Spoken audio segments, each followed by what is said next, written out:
Hi என் சொந்தங்களே, இன்றைக்கி நம்ம ஒரு அருமையான சுவையில் ஒரு சிக்கன் குழம்பு வைக்க போகிறோம். வாங்க எப்படிங்கிறத பார்க்கலாமா?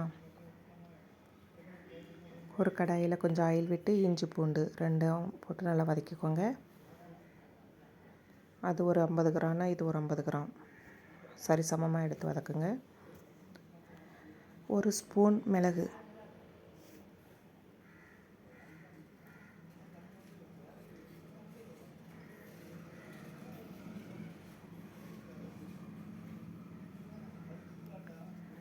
நாலு பெரிய வெங்காயம் அதை நல்ல பொடியாக நறுக்கி சேர்த்து வதக்கிக்கோங்க. இது சீக்கிரமாக வேகணும்னா கொஞ்சமாக உப்பு சேர்த்துக்கிட்டிங்கன்னா சீக்கிரமாக வதங்கிடும்.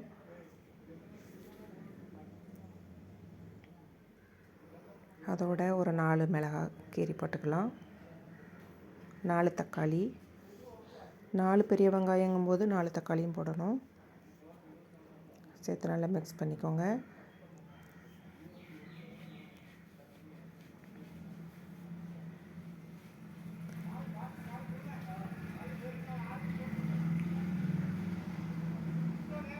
மிளகாத்தூள், மஞ்சத்தூள், தனியாத்தூள்,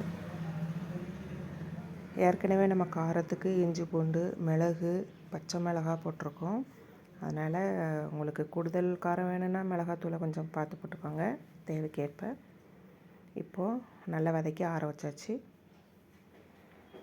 ஒரு மண் பாத்திரத்தில் கொஞ்சம் ஆயில் விட்டு ஒரு ஸ்பூன் இஞ்சி பூண்டு பேஸ்ட் போட்டு நல்லா வதக்கிட்டு கழுவி வச்ச சிக்கனை போடுங்க.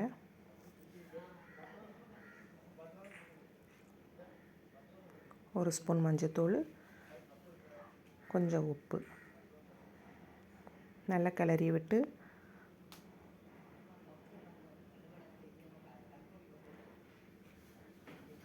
ஒரு கடாயில் எண்ணெய் இல்லாமல் சோம்பு, அந்த நட்சத்திரப்பூ இதெல்லாம் போட்டு நல்லா வறுத்துட்டு அதை ஆற வச்சு பொடி பண்ணுங்கள். பொடி பண்ணி நம்ம அந்த மிக்ஸ் பண்ணி வச்சுருக்கிற சிக்கன் கூட தூவி விட்டுருங்க. அப்படி முழுசாக நம்ம போடுறத விட இப்படி பொடி பண்ணி போடும்போது அதோட ஃப்ளேவர் இறங்கி டேஸ்ட்டு இன்னும் கொஞ்சம் அதிகமாக கொடுக்கும். நெக்ஸ்ட்டு நம்ம தக்காளி வெங்காயம் ஆற வச்சதை மிக்ஸி ஜாரில் வச்சு நல்லா அரைச்சிக்கோங்க. அரைச்சி அந்த சிக்கன் கூட மிக்ஸ் பண்ணிவிடுங்க. உங்களுக்கு எவ்வளோ தண்ணி தேவையோ அது மசாலா தண்ணி தான், அதை கழுவி ஊற்றிக்கோங்க. இப்போ நல்லா கிளறி விட்டு மறுபடியும் ஒரு மூடி வச்சு மூடி போட்டுருங்க.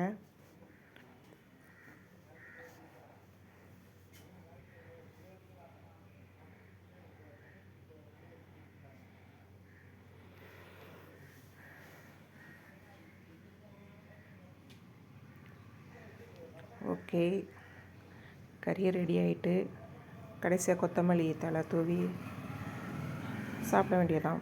இந்த வீடியோ உங்களுக்கு பிடிச்சிருந்ததுன்னா மறக்காமல் சப்ஸ்கிரைப் பண்ணுங்கள், லைக் பண்ணுங்கள்.